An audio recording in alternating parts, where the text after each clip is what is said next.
झारखंड में सर्दी दस्तक दे चुकी है। हवा में नमी है, लेकिन सियासी पारा चढ़ा हुआ है। चुनावी मेले में एक से बढ़कर एक नेता आ रहे हैं और खूब करतब दिखा रहे हैं। वहीं दूसरी तरफ बीजेपी में दूसरे नंबर का कद रखने वाले केंद्रीय गृह मंत्री अमित शाह भी झारखंड आए और खूब जमकर राज्य सरकार पर बरसे हैं। देखिए रिपोर्ट। झारखंड के चुनावी दंगल में शाह की एंट्री। तो भैया ऐसी आवाज नहीं चलेगी। मेरे साथ दोनों हाथ उठाइए, उठाइए दोनों हाथ, विजय के संकल्प की मुट्ठी बीजिए और प्रचंड आवाज से बोलिए भारत माता की। घाटशिला से हेमंत सरकार को ललकार। भाइयों बहनों, मुझे बताओ, इतनी बड़ी सभा में आप सभी ने 350 करोड़ रुपया एक साथ कभी देखा है क्या?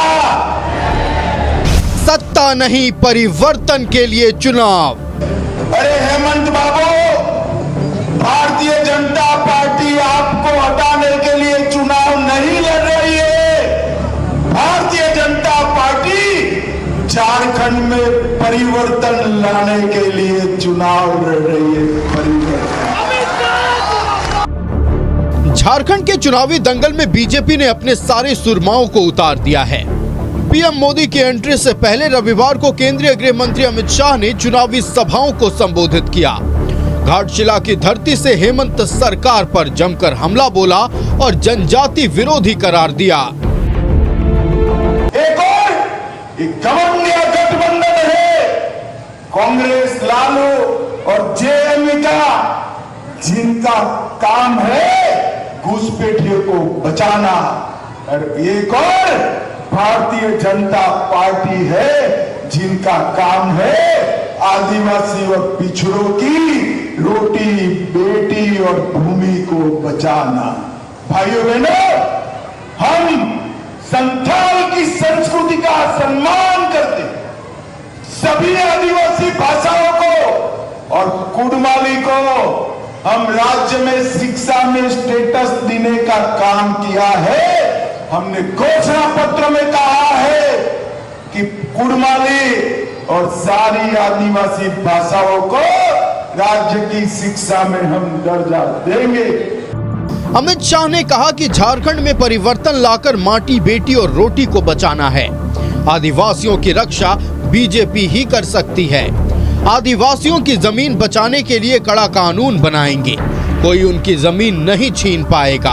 अगर किसी ने उनकी जमीन छीन ली है तो उसे वापस दिलाएंगे। राज्य में यूसीसी आएगा और आदिवासी इससे बाहर रखे जाएंगे। चंपाई सोरेन जी ने विरोध किया। मैं आज कहने आया हूं, संथाल परगना, कोल्हान और पूरे झारखंड के अंदर आदिवासियों की आबादी घट रही है। कारण क्या है? क्योंकि बांग्लादेशी घुसपैठिए अंदर आ रहे हैं। बांग्लादेशी घुसपैठिए, मुझे बताओ भाइयों बहनों, बांग्लादेशी घुसपैठिए को रोकना चाहिए या नहीं रोकना चाहिए? अरे जोर से बोलो, रोकना चाहिए या नहीं रोकना चाहिए? ये हेमंत सोरेन सरकार रोक सकती है क्या? उन्होंने तो हाई कोर्ट में हलफनामा डाल कर कह दिया कि हम रोकना नहीं चाहते हैं। सभा में शाह के साथ पूर्व सीएम चंपाई सोरेन भी मौजूद रहे। चंपाई के बेटे बाबूलाल सोरेन के लिए वोट मांगते हुए शाह ने कहा कि चंपाई ने झारखंड की बदलती डेमोग्राफी और लूटपाट का विरोध किया तो उन्हें बेइज्जत करके सीएम की कुर्सी से हटा दिया। हेमंत सोरेन ने हमारे चंपाई सोरेन का अपमान किया। करोड़ों रुपए के भ्रष्टाचार में वो जेल में गए। इतनी साल के बाद चंपाई सोरेन को मुख्यमंत्री बनाया और आधे से भी उठाकर वापस कर दिया। मुझे बताओ भाई, ये ठीक किया क्या? अरे जोर से बोलो, ठीक किया क्या? आदिवासियों का अपमान कौन कर रहा है, बताओ मुझे। अरे मोदी जी ने तो हमारी बहन द्रौपदी मुर्मू को देश का राष्ट्रपति बनाने का काम किया। देश का पहली बार 15 भगवान बिरसा मुंडा की जयंती को हमने आदिवासी गौरव दिन मनाया और भगवान बिरसा मुंडा की याद में इस 15 नवंबर से 150वीं जयंती के आधार पर आदिवासी गौरव वर्ष बनाने का काम भी भारतीय जनता पार्टी करेगी।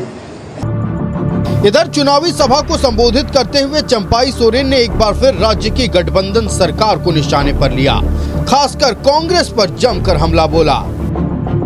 लेकिन आज भारत आजाद होने के बाद आदिवासियों का सम्मान था। 1951 तक ये कांग्रेस आदिवासी का अस्तित्व, आदिवासी का धर्म का कोड को मिटाने का 1961 साल में कर दिया है। इसीलिए आज कोई भी झारखंड में कांग्रेस के साथ अगर मिला हुआ है, कभी झारखंड का आदिवासी का भलाई नहीं हो सकता है, ना मूलवासी का भलाई हो सकता है, ना झारखंड के दलित का भलाई हो सकता है। न्यूज़ 11 भारत के लिए घाटशिला से शाहनवाज अख्तर की रिपोर्ट।